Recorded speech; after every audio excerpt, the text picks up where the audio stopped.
Caro espectador, invertemos a pauta. Estamos de volta e falaremos mais ainda do passado.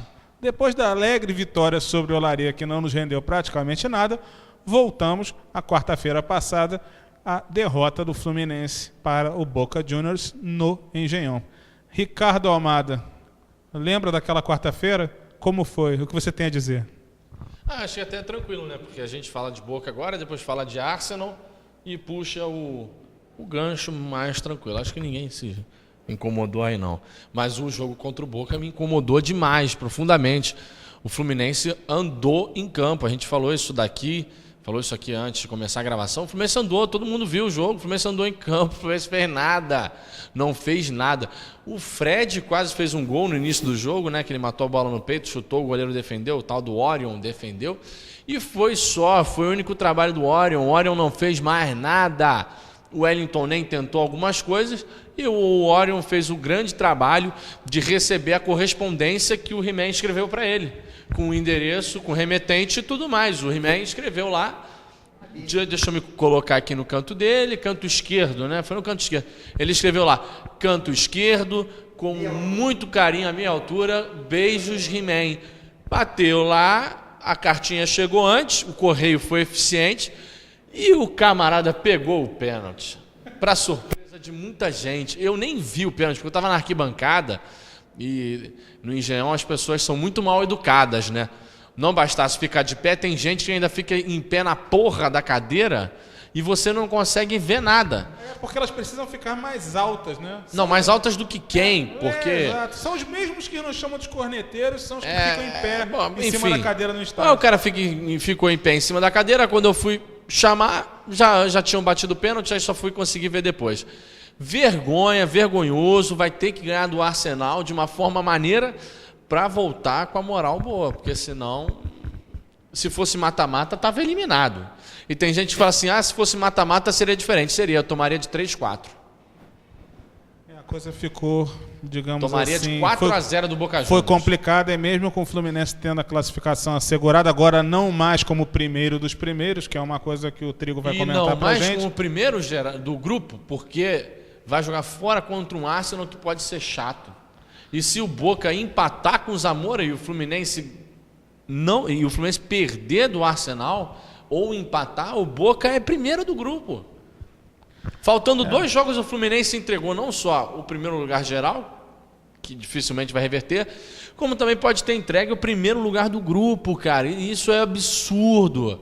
É absurdo. Até porque isso estava na mão, né?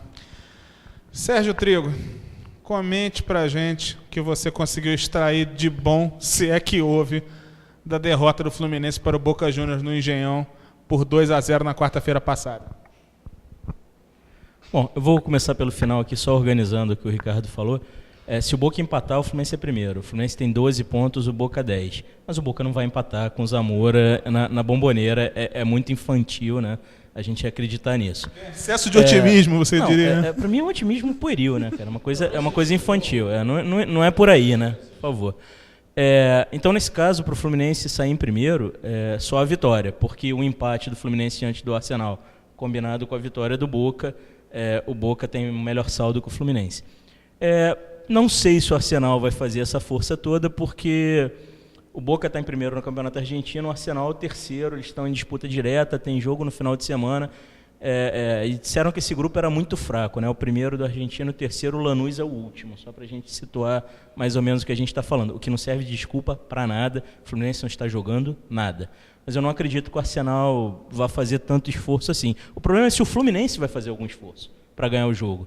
Porque não tem feito. O jogo de quarta-feira foi mais do mesmo. Se nós olharmos as apresentações do Fluminense durante toda a temporada, e o André eu lembrava aqui no intervalo, a temporada completa 3 meses agora no dia 16 de abril. O Fluminense fez 2 partidas boas. E eu ainda tenho dúvidas do que aconteceria naquele jogo com o Vasco se aquela bola do Diego Souza na trave que o nosso brilhante Anderson deu aquela entregada, se aquela bola tivesse entrado. Mas como o tal do Si não joga, beleza, fomos lá, ganhamos, muito legal, comemorei a beça, sou tricolor a beça, que legal. Agora, o problema é que se você olha o padrão de atuação do Fluminense e Arsenal, o que foi aquilo? Não foi nada diferente de Fluminense e Boca. Fluminense e Zamora, as duas partidas, foram péssimas. O Fluminense se apresentou muito mal. E aí, é isso que me pega, de novo, na questão do planejamento, na análise dos resultados. Eu estava escutando todo dia que 1-0 era goleada. 2-0 quarta-feira foi o quê pro Boca, então? Foi ultra goleada? Mega massacre, goleada? né? Um Mega massacre? Pô, quer dizer, a gente precisa enxergar as coisas como elas são. Óbvio que a Libertadores é um torneio complicado, os jogos são difíceis, mas o Fluminense não vinha se apresentando bem. Mas 1-0, eu concordo que 1-0 é goleada quando você ganha de 1-0 do Boca, quando você ganha de 1-0 do Arsenal, que não é um time fraco. Para de falar que o Arsenal é fraco. Arsenal tomou de 6-0 do Fluminense em 2008. Porra, em 2008... Meu irmão, sei lá, em 2008 uma porrada de coisa era diferente. Telefone com câmera, a câmera era de 4 megapixels. Sei lá, meu irmão, era tudo diferente em 2008, porra. Tá em 2012, 4 anos passaram. Foi a Olimpíada de Pequim, cara. O estádio Ninho de Passarinho, que era lindo, tá aos escombros lá, ninguém mais usa aquele lixo, né? E no futebol as coisas mudam muito rápido. E as coisas mudam muito rápido. 4 anos? Então, pô, peraí, isso não é parâmetro. O Fluminense teve jogos difíceis. Agora, o Zamora é que é um time que entra para perder de todo mundo de 1-0. O Zamora não entra para jogar, ele entra para perder de 1-0. Se o Zamora perder de 1-0, tá maneiro, tá bom. O Zamora só sabe fazer isso mesmo.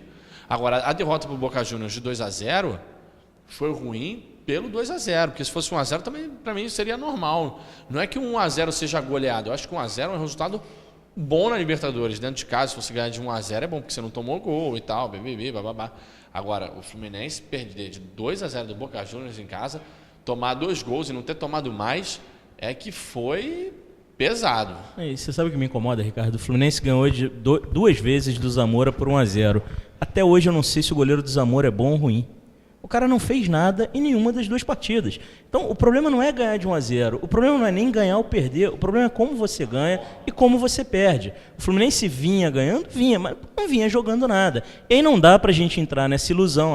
Tá ganhando, tá bom, tá ganhando, tá bom, porque um dia não vai tá bom. Como foi na quarta-feira. Nem todo dia as coisas vão acontecer. Não vai ser todo dia que o Fluminense vai se classificar na Bacia das Almas, na Taça Guanabara, que vai achar um gol na semifinal que estava perdendo, ganhar o jogo nos pênaltis para levar um título. Isso acontece de vez em quando. A gente não pode se apoiar nisso para achar que está tudo bem. Não pode esperar que um chute do Sobis vá bater na barreira para a gente ganhar um jogo de 1-0, dar mais uma goleada. Sabe, o Fluminense tem que ter um padrão tático, um volume de jogo. O Fluminense não ameaça ninguém. A verdade é essa. Goleiro de time adversário que queira se consagrar contra o Fluminense está ferrado. Porque, a gente não tem volume de jogo em partida nenhuma desse ano até agora. E o que é pior de tudo, com o elenco que tem, dá para fazer melhor. Falta arrumação no time. Eu vejo times muito inferiores ao Fluminense jogando muito de uma forma muito mais organizada, muito mais arrumada. Muito mais arrumados. E eu gostaria também de fazer um pequeno acréscimo que vocês já comentaram muito bem. Nesse primeiro momento do ano, nesse primeiro trimestre, a gente falhou quando podia. Entramos, como você já bem definiu, na Bacia das Almas do primeiro turno da Taça Guanabara. De 8 dias nós passamos de desclassificados a campeões. E agora estamos na final do Campeonato Carioca e esperamos, seguir bem na Libertadores. Só que o problema é que a fase de falhas da Libertadores se encerra nessa semana. Porque a partir de agora serão jogos mata-mata e ninguém vai perdoar uma outra partida que a gente jogue dentro de casa contra um adversário na fase final e tome de 2-0, não tem recuperação. As partidas finais do Campeonato Carioca, seja qual for o adversário, se a gente continua com esse futebol apático, perde, toma 2, 3 gols na primeira partida, adeus campeonato. E mais, o Campeonato Brasileiro vem aí, são 38 jogos. A gente não vai conseguir, em 38 partidas, se arrastar e ter uma performance semelhante de pontuação que a gente teve no trimestre. Porque o campeonato é muito mais equilibrado, vai ser muito mais difícil para a gente conseguir esse tipo de situação. Leonardo Prazeres, depois que todos já falaram, escorraçaram, eu estive ao seu lado no Engenhão. Aliás, minto, eu estive do lado de William Viana, mas estive mentalmente com você, imaginei muito do que você e o nosso querido amigo Rafael xingaram. E o William ficou bem caladinho no Engenhão, mas eu queria saber de você, o que você achou de Fluminense e Boca, o que se salva dessa história? Cara, eu, Se eu jogasse na loteria, acho que eu ganhava. Eu falei antes de começar o jogo até com o Rafael, eu falei, cara, o Fluminense vai perder esse jogo, cara. Tava na cara. O time não vem jogando bem e eu já sabia que ia perder, cara. Tava na cara. O discursozinho de começar, diante do jogo, falar que já tá classificado, a derrota é normal. Eu não admito. Eu não admito o treinador falar derrota é normal. Se perder, já tá classificado, vai perder quando não pode perder. Isso não existe pra um time grande, cara. Você já tá acostumando o cara, o torcedor, a derrota, velho. O jogo ainda nem tá começou. Tranquilo. Perder tá tranquilo. Isso não existe, cara. Então, esse tipo de discurso antes do jogo já me deixou extremamente desanimado pro jogo. Eu já sabia que ia perder. Agora, perdemos, diga-se de passagem, por 2 falhas individuais. Né? Primeiro, do seu Leandro Eusébio, que é um péssimo zagueiro. Ele com o Anderson juntar os dois não dá um zagueiro. Perdemos por causa de uma falha dele.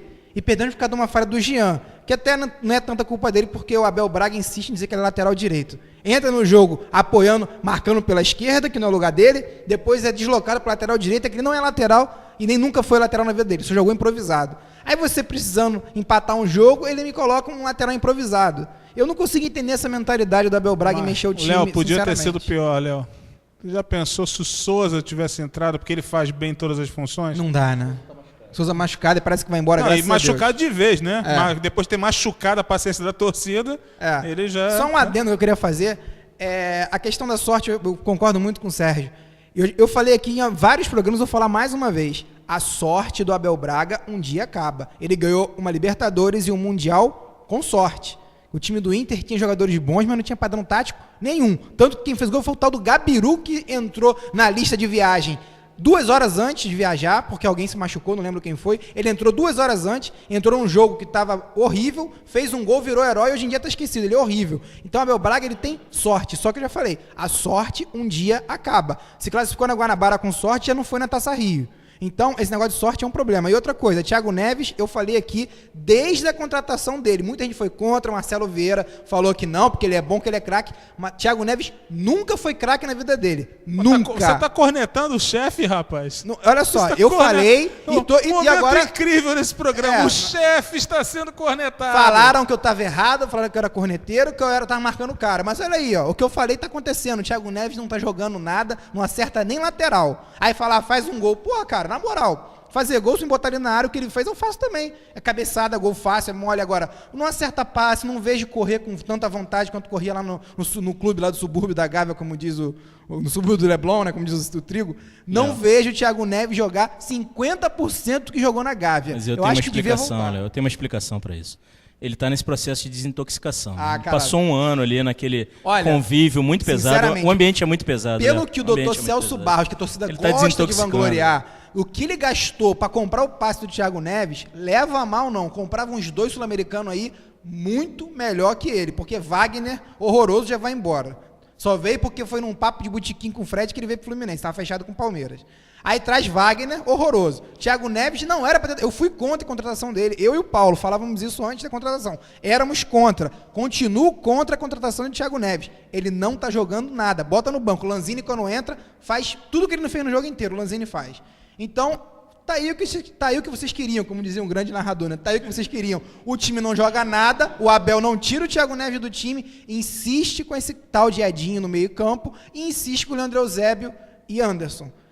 Eu não queria dizer isso não, mas estou com saudade do Gum, por incrível que pareça.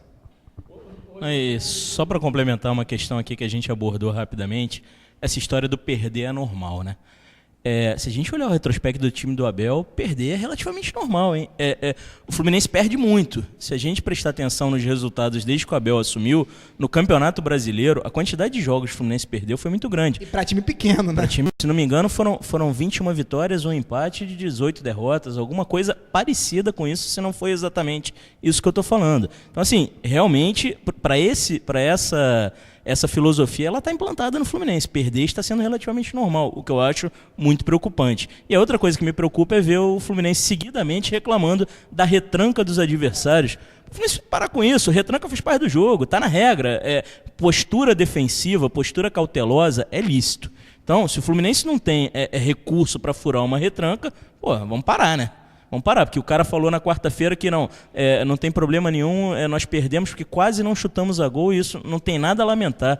Pô, brincadeira. Toda vez que eu sair do estádio sem o Fluminense chutar gol, eu vou lamentar. Eu sou torcedor de time grande. Time grande chuta no gol, time grande agride o outro. Então a filosofia é que eu acho que precisa ser ajustada um pouquinho. Aí quando não é retranca, é culpa do gramado, é culpa da... Olha só, alguém tem que falar pro Abel Braga que o gramado é ruim, não é só pro Fluminense não, é pro outro time também. Aí perde pra Macaé, pra Resende. Ah não, o gramado estava ruim. Engraçado, o gramado pro Macaé e pro Resende era diferente? Eu queria entender essa filosofia de botar a culpa nos outros. Vamos assumir que você é fraco, Abel, assume que você é fraco. Gente, não conseguir furar retrancas adversárias é típico de times que não têm a estrutura tática definida. Isso é bastante claro.